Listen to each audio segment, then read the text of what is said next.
Meus irmãos, recebam todos a paz do Senhor. Amém? Aproveitando que os irmãos estão sobre os pés, abra sua Bíblia na carta do apóstolo Paulo aos Coríntios, 1 Coríntios, capítulo de número 13. Tem uma palavra de Deus para você nessa noite. 1 Coríntios, capítulo de número 13, versículo 1, 2 e 3.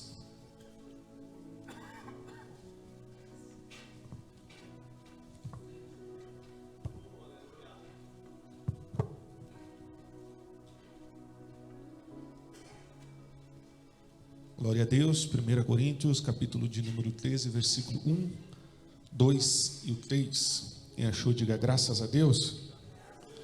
A palavra do Senhor nos diz assim: ainda que eu falasse a língua dos homens e dos anjos, se eu não tivesse amor, eu me tornaria como um bronze ressoante, um símbolo de barulho. Ainda que eu tivesse o dom da profecia e entendesse todos os mistérios e todo conhecimento, e ainda que eu tivesse toda a fé de tal maneira que eu pudesse remover os montes, se eu não tiver amor, eu nada seria. E ainda que eu distribuísse todos os meus bens para alimentar os pobres, e ainda que eu entregasse o meu corpo a ser queimado, e eu não tiver amor, de nada me aproveitaria. Amém, queridos? Você recebe essa palavra, diga glória a Deus. Pode tomar o seu assento nessa noite. Eu quero louvar ao Senhor e agradecer por essa oportunidade ímpar para mim, para minha casa, de poder estar na casa do Senhor aqui nesta cidade e de poder estar aqui nessa noite, nessa linda igreja, conhecendo pela primeira vez. Sou grato ao Senhor por essa oportunidade. Louvo a Deus pela vida do pastor Jeremias, da pastora Sônia, que são os pastores presidentes aqui desse campo. Muito honrado, pastor, de poder estar aqui, pelo convite, ser lembrado pelo Senhor, que é um grande homem de Deus, que a nossa casa tem uma admiração pelo Senhor. Que Deus abençoe. O desejo do meu coração é que a bênção do Deus de Abraão, de Isaac e de Jacó possa abençoar o Senhor, e aonde o Senhor colocar a planta dos pés, a bondade e a misericórdia do Senhor esteja contigo. Amém? Uma alegria estar aqui nessa noite, de poder adorar a Deus com vocês. Confesso que para mim ministrar perto do pastor Jeremias não vai ser fácil, né, irmãos? O pastor Jeremias, um grande pregador, escritor, né? Mas eu lembrei daquela palavra, obreiros, que assim como o Senhor foi com Moisés, também foi com Josué. Amém? Glória a Deus. Que Deus abençoe, pastor, pastora Sônia, de rever, né, as meninas, que Deus abençoe vocês, essa família tão amada. Aprendemos a amar essa família lá no sudoeste do Paraná, quando o pastor era coordenador da região. E eu lembro, a gente começa a lembrar do começo, né? Quando eu comecei a ministrar, o pastor Jeremias, eu acho que ele era doido de me convidar para ir pregar. E ele sempre me deu a oportunidade de nos levar na igreja que ele cuidava, né, pastor Eliabe? E a gente não esquece. Eu tenho certeza que ele esqueceu tudo isso aqui. Ele não lembra, mas eu lembro, viu, irmãos? Né? Pastor, obrigado. Você foi um incentivador do meu ministério. E a partir daquelas oportunidades, Deus começou a desenvolver o ministério da palavra. E Deus tem nos levado por muitos lugares para a honra e glória do Senhor. Glória a Deus. Que Deus abençoe. E eu estou feliz de poder estar aqui. Pastor Eliabe, uma alegria, né? Nós conversamos por telefone algumas vezes, mas eu fiquei em dúvida se era o pastor Eliabe lá de Blumenau, não, né? Então, filho do pastor Juventino, Deus abençoe, saber que você está aqui, né? Muitas pessoas falaram bem sempre de você, do trabalho feito no CTM, que Deus abençoe. Amém, queridos? Glória a Deus. Quantos querem ouvir uma palavra de Deus? Dizer eu quero. Ixi, só dois, vou pedir de novo. Quantos querem ouvir uma palavra de Deus? Dizer eu quero. Amém, glória a Deus. Estou aqui com a minha esposa, uma alegria, né, com a minha filha, Maria Heloísa, né, eu chamo de Maria Labareda, porque a Maria não é fácil, irmãos, né, ela dá um suador na mãe dela aí, né, mas ela é crente, né, de vez em quando a mãe dela leva no banheiro e dá um puxão de orelha nela, né.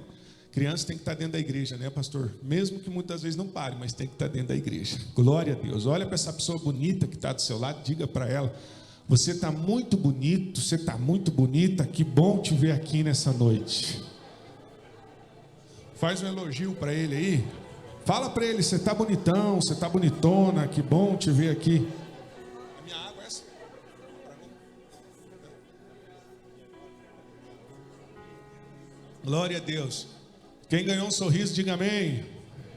Ixi, tem gente que não dá sorriso nem com elogio, pastor Jeremias. Quem ganhou um sorriso, diga amém. Glória a Deus. Estava vindo para cá hoje. Nós ministramos ontem lá na Argentina, na divisa com o Brasil ali. E estava vindo para cá durante o dia. Fiz uma viagem bem tranquila, bem devagar. E eu estava lembrando, pastor Jeremias, e falei para minha esposa: tomara que a minha ida a Catanduvas seja de bênção para o pastor. Ela falou: por quê? Eu falei: porque a última vez que eu ministrei lá na cidade que ele estava, nós estávamos lá naquele refeitório, irmã Sônia, né? Pequenininho, apertadinho lá. E eu falei: pastor Jeremias, estou sentindo algo de Deus para te falar. Ele falou: pode falar. Eu falei: acabou teu tempo aqui nessa cidade. E ele falou: será? Eu falei: sim. Deu 15 dias o pastor estava sendo pastor de vocês aqui, né? E eu tentei, né, pastor? Nós tentamos vir aqui várias vezes, não deu certo, né? Então tem um tempo determinado para todas as coisas. Amém? Queridos, a palavra que o Senhor colocou no meu coração fala sobre o ato de amor. O apóstolo Paulo adverte uma igreja, a igreja de Corintos. E nada mais melhor é de um culto da comunhão cristã, nós estamos reunidos como igreja, olhando para o cálice, para o pão, como aqueles irmãos que cantaram aqui, falando sobre o ato de amor. Hoje nós estamos em um culto que celebramos um ato de puro amor por mim e por você. Então é por isso que hoje há motivo de nós estarmos alegres e felizes, porque fomos alcançados por esse amor. E como falar de amor, pregador? Como falar desse amor sem provar o amor? E a vida do apóstolo Paulo, ele nos prova em todo o seu ministério esse ato de amor, a qual sempre foi realizado na prática. E nessa noite, nos minutos que eu tenho, eu quero falar sobre isso. E quando ele adverte a igreja de Corintos, uma igreja muito valiosa, uma igreja onde tinha muitos talentos, e junto com os talentos, muitos dons espirituais. E você sabe que juntando dons espirituais com talentos, pastor Jeremias, dá coisa boa. Mas um dia o apóstolo Paulo, ele chega num culto igual esse, e o próprio Espírito do Senhor fala com ele, dizendo: a minha igreja está ornada, a minha igreja tem muitos vasos, mas está faltando o principal. E falar sobre o apóstolo Paulo me alegra a alma, porque nessa noite foi citado várias vezes aqui sobre esse homem. E eu começo a recordar do início da sua história, e eu gostaria que você prestasse atenção. O apóstolo Paulo, ainda conhecido como Saulo, Saulo de Tarso, nascido numa cidade portuária, conhecido como uma cidade de Tarso. A história desse menino é uma história de um improvável, daquele que era para dar errado. Sabe aquela história que você diz assim, quando você olha para alguém de sucesso e você respeita o seu legado, você respeita a sua história? Esse é o apóstolo Paulo. A história vai dizer que o seu pai, um homem que carregava sangue romano, a sua mãe, uma judia, do relacionamento desses dois nasce então o Saulo, conhecido como Saulo de Tarso. A cidade é uma cidade portuária. O seu pai carregava uma profissão, a profissão que naquela época era costumeira alguém ter, que era um homem que era fabricante de tendas de cabo. O homem dependia da caça do animal, está aí, da matéria-prima do animal, para poder então fabricar essas tendas e poder fabricar e também fazer dinheiro, vender. E todos sabem, para quem não sabe, um dos maiores poderes econômicos do mundo está localizado em Roma, aonde girava o maior centro de dinheiro e aonde gira. A história diz que esse homem, ele vai se ausentar dos primeiros dias do nascimento do seu filho da sua casa. Quem tem filho pequeno aqui? Quem tem filhos? Melhor, deixa eu fazer uma pergunta. Quem tem filhos aqui, levanta a mão, deixa eu conhecer. Olha só, 90%, 95% da igreja. Você sabe que a melhor fase para um pai e para uma mãe é quando a criança começa a falar as primeiras palavras. Existe até aquela competição saudável dentro da casa, dentro da família, para saber se vai falar primeiro papai ou mamãe. Será que vai falar titia, vai falar titio? E ali começa essa competição boa. E Saulo, recém-nascido, vai crescendo, o pai ausente das primeiras falas da criança. Certo dia, o pai volta da sua tarefa, um homem muito atarefado, muito trabalhador, podemos dizer isso. Ele volta para a sua casa e a sua mãe, uma mulher determinada, uma mulher firme, ela tem uma conversa com seu esposo e diz: olha, nós estamos perdendo a melhor fase, que é a fase a qual a nossa criança está crescendo e você não está conseguindo compartilhar. Agora vai a conversa de um casal sentado, pessoas que sabiam o que queriam. O pai não poderia se ausentar, porque senão não teria sustento para casa. Então a mãe entende que ela teria que dar educação para o filho, e o pai entende também que a cultura que o menino iria aprender não era a sua cultura, era a cultura da mãe. Agora a mãe, que carregava uma profissão de artesã, gostava, irmãs, eu sei que tem bastante irmãs que gostam disso, gostava de fazer artesanato. Ela vai fazendo os seus artesanatos e vai ensinando a cultura dela, e vai falando para o menino sobre as histórias que existiam. Aí a mãe, ela vai provocando no seu filho as histórias que aconteceu. A mãe vai começar a falar sobre Davi, a mãe vai começar a falar sobre um homem chamado Sansão, vai contar a história de Moisés. E você sabe que o coração de uma criança sempre vai ser primeiro de quem chega. A criança vai aprendendo e ela vai entendendo. E chega um certo tempo que a criança, ela começa a querer saber mais da situação, mais do que acontecia. Como carregava sangue de judeu e sangue romano, ele precisava passar por os períodos certos. A história diz que quando ele carrega uma idade de adolescência, e todos sabem que o judeu ele passa por 3 etapas na sua vida: a etapa da circuncisão, ele vai passar pela segunda etapa, que é uma etapa chamada, conhecida como Bar Mitzvah, que é quando ele ia ao sinédrio, se apresentava, pastor Jeremias, diante de 70 homens da lei, e ali ele se expressava diante daqueles homens como se fosse uma obrigação, como nós brasileiros temos, quando completamos 18 anos de idade, temos que jurar a bandeira. Essa era a etapa que ele precisava. Na sua adolescência, com 14, 15 anos, teria que ir ao sinédrio. E quando chegasse ao sinédrio, dentro daquele lugar, ele precisava se expressar, se ele queria ficar lá ou não queria. Mas quando ele chega lá, aí eu estou falando de uma criança que foi provocada e foi ensinada. Quando ele chega lá, a primeira coisa que ele não se intimida foi a intimidação do sinédrio.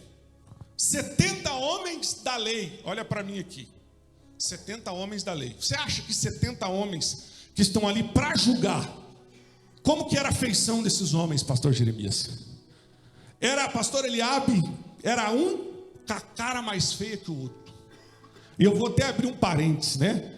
Existe até alguns lugares que você vai que você fica até com medo, porque nem parece que você está na igreja, parece que você está no sinédrio. Tu prega, pastor Jeremias, tu sabe o que eu estou dizendo. Por quê?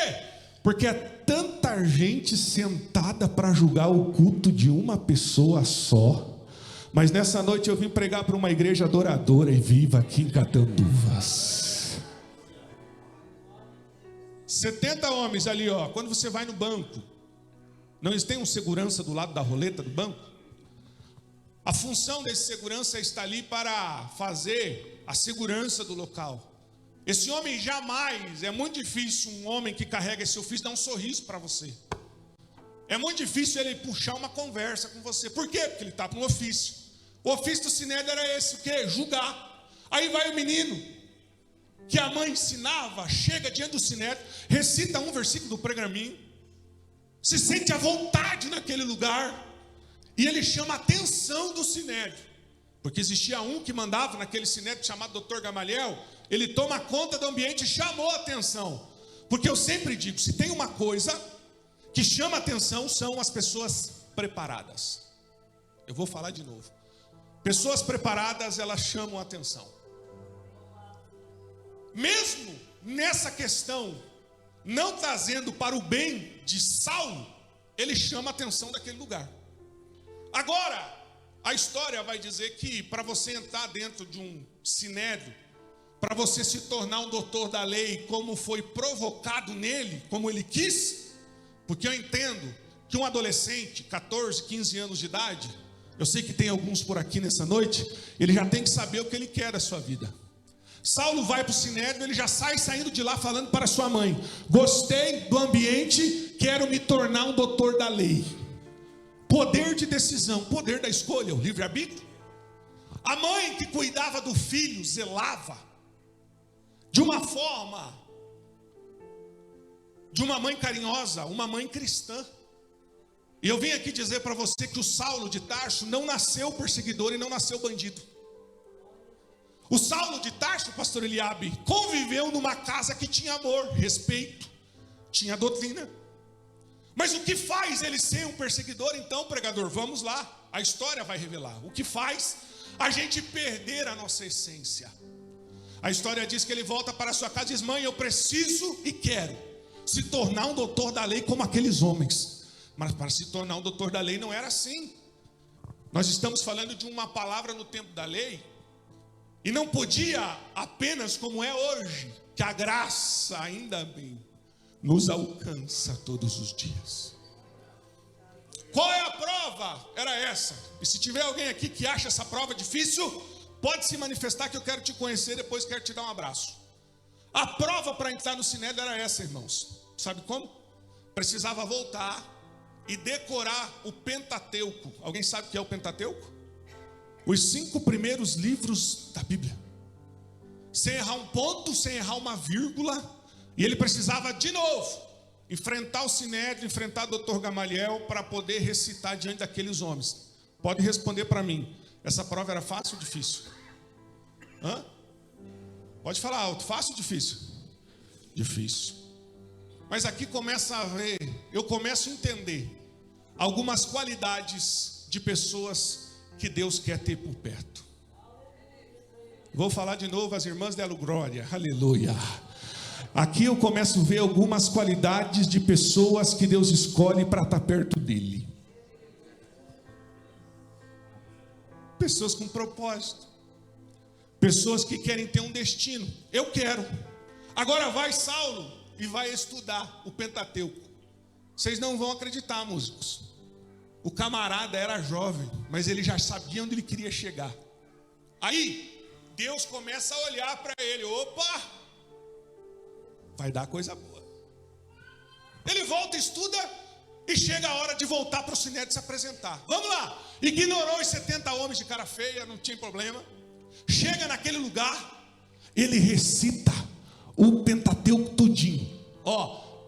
Respeitando a cultura, respeitando pontos, respeitando vírgulas e dando o tempo certo. Aí eu começo a entender alguma coisa, pastor Jeremias, nessa história. Que quando alguém quer alguma coisa, ele faz acontecer. A história diz que o doutor Gamaliel desce do sinédrio, do cargo máximo do sinédrio, e ele vai, e ele põe a mão direita no ombro de Saulo. Não é? Permita aqui, irmão. Ele põe a mão direita. Esse aqui era o sinal que ele estava aprovando o Saulo para entrar para o sinédrio. Agora, o Saulo está aprovado, está com a vaga garantida para aprender sobre o que é ser um homem da lei. Vamos lá. Volta para casa, se despede da mãe, que é a fase mais difícil para uma mãe. Criar o filho, dar educação para o filho, e o filho diz: mãe, eu quero tomar as minhas escolhas. Agora vai, pode me arrumar minhas coisas. Eu acredito que a mãe de Saulo arruma as coisas dele com lágrimas, mas entrega para o sonho do filho. E agora o Saulo vai para dentro do sinédrio. Aprender o que, pregador? Aprender sobre a cultura. vocês começam a entender aonde sai a história de Saulo, o perseguidor da igreja. O menino que tinha amor, que tinha carinho, que tinha tudo dentro da casa, ele começa a ser ensinado e advertido sobre as regras do sinédrio. E qual era a principal regra do sinédrio? O principal objetivo da cultura romana e também dos judeus, de alguns, era que não crescesse o evangelho de Cristo que era pregado. Por quê? Porque eles entendiam que eles estavam perdendo o poder. Porque aonde vem a palavra de Deus e aonde é pregada a palavra de Cristo, se tem algo que acontece é crescimento. A história diz que Saulo começa a entender que ele foi chamado para também perseguir a igreja. Quem aqui carrega curso de formação? Você estudou, você fez uma faculdade. Quem faz aqui? Você estudou vários anos. Eu acredito que você fez um curso de 5, alguns até 6 anos. Aí quando você termina, o que você quer fazer? Você quer exercer. Eu vou fazer, quero estudar, mas agora eu vou exercer. Aí assim acontece com Saulo. Saulo ele estuda e agora chega o quê? A hora de exercer, a hora da prática. Aí o menino que era amoroso, que era carinhoso, se torna perseguidor. Aí a minha mãe, que descansa no Senhor, sempre dizia uma palavra, que eu sei que tem mãe que diz aqui também: me diga com quem tu andas, que eu vou dizer. Você está entendendo que tudo está acoplado e está através do nosso relacionamento com quem andamos? Prova, vou provar. O menino era bom, o menino tinha amor, o menino tinha ensinamento. Daqui a pouco qual é o nome que ele ganha? Perseguidor da igreja. Posso liberar uma palavra do céu para você nessa noite? Se você levantar tua mão vai melhorar. O Senhor quer a partir de hoje, oh glórias, colocar o entendimento na tua mente com quem você deve andar a partir de hoje, diz o Senhor. Glória a Deus. A história vai dizer que o menino começa agora, é solto para exercer. Aí, o principal alvo, olha só que coisa interessante na história. Se tem uma coisa que Satanás tem raiva, é quando mulheres se reúnem para adorar a Deus. O poder da união feminina é tão grande, ó irmãos. Eu não vim aqui puxar sardinha para as irmãs não, mas vou dizer para uma coisa: os homens podem até se reunir aí, nós estamos tudo junto, nós batemos nas costas, tudo animado, mas mulher, quando elas se unem, o Satanás sai da frente correndo, porque mulher que tem presença de Deus e tem união, o Satanás tem raiva. Vai provar? Vou provar. Qual era o alvo da igreja? A primeira coisa que ele fazia era perseguir onde estavam as mulheres. As mulheres cantando, pregando a palavra, chegava o Saulo, não pedia licença, não pedia nada, puxava cabelo, pontapé, batia, ele queria dar um fim.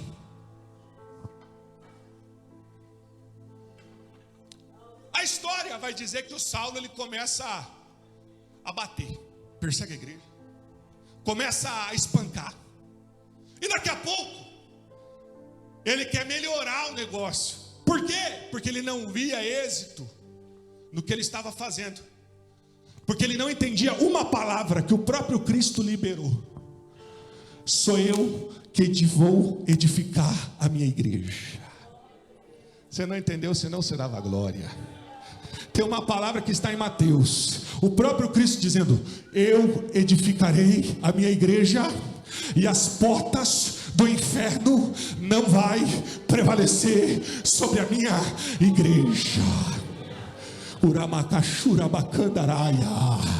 Deixa eu liberar uma palavra do céu sobre essa igreja nessa cidade. As portas do inferno não vai prevalecer sobre a igreja Assembleia de Deus de Catanduvas, diz o Senhor, nessa noite. Ele não entendia que a igreja está debaixo de uma palavra que não é do pastor, não é minha, não é do presidente da convenção. A igreja está aqui, nesse lugar, nesta cidade, tem esse povo, porque está debaixo de uma palavra do próprio Cristo. A história vai dizer que ele batia tanto, perseguia tanto, que daqui a pouco falou: parece que esse negócio de bater em crente é tão ruim, porque quanto mais bate, mais cresce. Olha para o irmão que está do teu lado e fala para ele: não adianta perseguir crente. Fala para ele aí. Não adianta perseguir crente. Por quê? Porque mais vai crescer. Olha para mim aqui. Podem quanto mais falar de você, se você tem uma palavra de Deus liberada na tua vida, descansa o teu coração, mais você vai prosperar. Agora, a história me diz que o Saulo fica perturbado. Vamos mudar o negócio, vamos fazer uma ata. E esse negócio de ata é sério. Que ata? Vamos começar a matar, porque não está resolvendo bater. Olha só qual é a matemática do inferno. Primeiro bate, se não resolve, depois mata. Mas também não sabia da palavra liberada de Cristo. Vamos fazer uma ata, vamos? Aí vai dizer a história de Atos 9, uma das mais lindas histórias da Bíblia para mim. Vai começar a contar uma história que tinha um homem chamado Saulo e tinha mais alguns companheiros, pastor Eliabe. E eles fazem uma ata para descer as autoridades de Damasco. Quem estava interessado na ata? Ata é documento. É ou não é, pastor Jeremias? Ato é documento. O que estava relacionado lá? Vamos começar a matar. Precisamos só a aprovação deles. Porque agora não está adiantando bater, agora nós vamos começar a matar. Aí tem hora que Deus até permite ir, mas tem hora que Deus fala: opa, stop, agora é comigo. Aí vai o Saulo, e quem mais? Os companheiros. A turma do Tamo Junto, já ouviu a turma do Tamo Junto? Pode fazer, faz que eu assino, faz que eu vou, faz que nós vamos dar um fim nisso. Sabe qual foi a história? Está escrito na Bíblia, depois tu lê. Atos 9, o homem desce com uma ata, porque quem faz ata e mexe com esse negócio, e vem um espírito de arrogância dentro dele, que o homem fica grandão, ele acha que não tem mais nada que pode derrubar ele. Agora vai dar certo, agora é comigo. Aí agora ele vai descer daqui a pouco. A história vai começar a dizer: e veio uma luz. Uramacachandaraia, Uramacerabacandaраia. E veio uma luz. Aí a luz veio só para tirar a visão do homem. O homem pode até ficar sem água, até ficar sem luz, mas ficar sem comer, mas ficar sem luz não tem como ir. Aí a história vai dizer que o Saulo, pastor Jeremias, fica tonto e cai. Só que quando você vai ler na história bem tranquilamente, você vê que os companheiros que empurraram o Saulo para fazer isso, o deixaram sozinho. Olha para a pessoa que está do teu lado e fala para ela: cuidado. Ô glória! A banda me ajuda aí? Pode vir junto. Sabe o que aconteceu? O homem ficou sozinho. Aí agora está sozinho. Agora Deus tem um plano. O plano da mudança. É onde Deus entra em ação para mudar a história. Aí começa a contar uma história que eu começo a entender. Daqui a pouco Saulo aparece numa casa de um homem chamado Judas. Aí, olha só que coisa interessante. Vamos lá.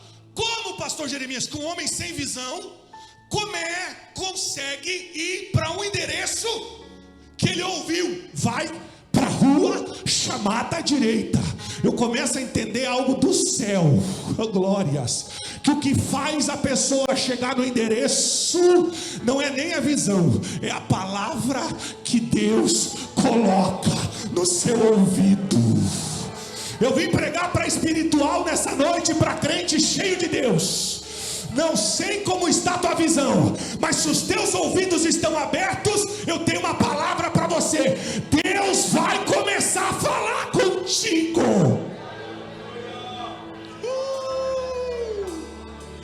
Não sei, não me peça. A história não fala, os historiadores não explicam, mas ele estava caído no lugar, daqui a pouco ele aparece no outro lugar. Eu só começo a entender uma coisa: quem resolve obedecer, Deus pega pela mão e conduz ele para o lugar certo.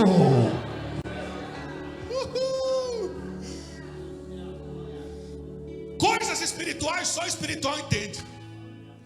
A obediência faz parte do processo da transformação. Aí ele vai orar, aí Deus fala: olha só, quando você resolve obedecer, olha para mim que eu tenho uma mensagem para você aqui, ó. Quando você resolve obedecer, não precisa apoiar o nome na live profética, não precisa correr atrás do pastor que tem um homem que revela CPF e tanta coisa. Deus manda o profeta lá na tua casa se precisar. Lá atrás recebeu, vou dizer de novo, oh glória. Quando você obedece, Deus manda profeta na tua casa se for preciso. Ananias, desce aqui, vem cá. Vai lá na rua chamada direita. Você vai encontrar um homem que vai estar fazendo o quê? Orando. Fala comigo, orando. Puramacachandaraia. Saulo não estava de braço cruzado, Saulo não estava esperando só alguém chegar, mas Saulo, ele teve uma iniciativa, porque quem obedece, irmão, sabe o que ele consegue? Ele consegue ter força de iniciativa. Não, eu não sei o que está acontecendo, eu não sei quem falou comigo, mas o negócio é sério, o negócio é eu me prostrar, e o negócio é o seguinte: se essa voz falou comigo, vai voltar a falar comigo de novo, eu vou orar.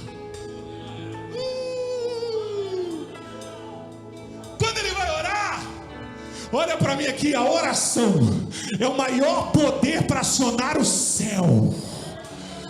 Aleluia, oh glória.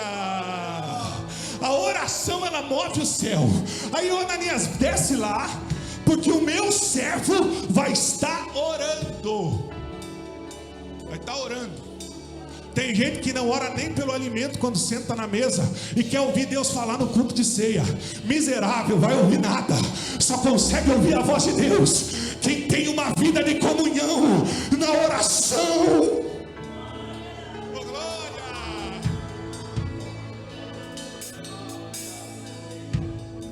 Quando ele vai orar, ele dobra o joelho. Aí Deus manda o profeta.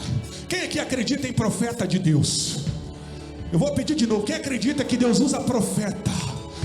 Deus pode usar alguém para falar contigo hoje. Oh glória! O Ananias, vai lá. Aí o Ananias vai com uma mensagem. Qual era a mensagem? Fala para ele que ele é o quê? O meu vaso escolhido. Aí o Ananias chega, vê um cidadão perseguidor de joelho dobrado. Vamos lá, Ananias, olha para mim aqui. O Ananias é a realidade e identidade de muitas pessoas no dia de hoje. Se chegar uma prostituta no culto hoje, sentar no primeiro banco, tem um monte de gente que fica assim o culto inteiro. O que veio fazer aí? Aí eu vim dizer, o culto foi preparado para ela, não é para nós. Oramacachandaraia. O Ananias olhou, olha para mim, o Ananias olhou e quis voltar. Por quê? Porque achou que estava no endereço errado. Aí o Ananias recebe uma advertência do céu. Sabe qual foi? Ananias, vou te falar um negócio. Para você ele não presta. Vou falar de novo. Ananias, para você ele não presta. Para você ele é perseguidor. Mas olha aqui para mim, ó. Mas para mim é um vaso escolhido. Você vai parar ainda porque o Ananias não acredita mais no teu ministério? Tu não vai ceiar nessa noite porque o Ananias não te deu a paz do Senhor um dia aí, te encontrou no comércio, negou a paz do Senhor para você, tu ficou irado? Sacode a poeira nessa noite. Ananias não define quem você é. O que define quem você é a voz do dono da obra na tua vida. Pode até olhar para você, não vai dar nada. Já olharam para mim e dizem: esse aí não dá nada, não serve mais do moleque para jogar videogame. Mas eu estou aqui hoje só para mostrar para você que o que define a palavra é o que vem do céu, não são de homens. Levanta a mão para o céu, que eu estou sentindo a glória dele aqui. O que define é a palavra de Deus sobre a tua vida. E Deus te trouxe aqui nessa noite para dizer: tu vai ceiar, tu vai tocar na ceia, porque tu é o meu vaso escolhido, diz o Senhor nessa noite. Tem muita gente que para, tem gente que até desvia, porque Ananias olhou para ele e julgou ele: está tão mal, mas olha para mim aqui, eu tenho uma mensagem do céu. Deixa os Ananias pensar o que querem de você. Não foi Ananias que morreu na cruz por você. Não é Ananias que tem mão furada. Não foi Ananias que tem coroa de espinho na cabeça. Ananias não pode palpitar nada. O que define você é a palavra que sai da boca de Deus. Qual? Tu é meu vaso escolhido. Pega na mão do vaso escolhido que está hoje aí, sacode ele para o lado. Vai, sacode, sacode, sacode. Fala: ô vaso. Fala: ô vaso. Fala para ele: ô vaso. Não para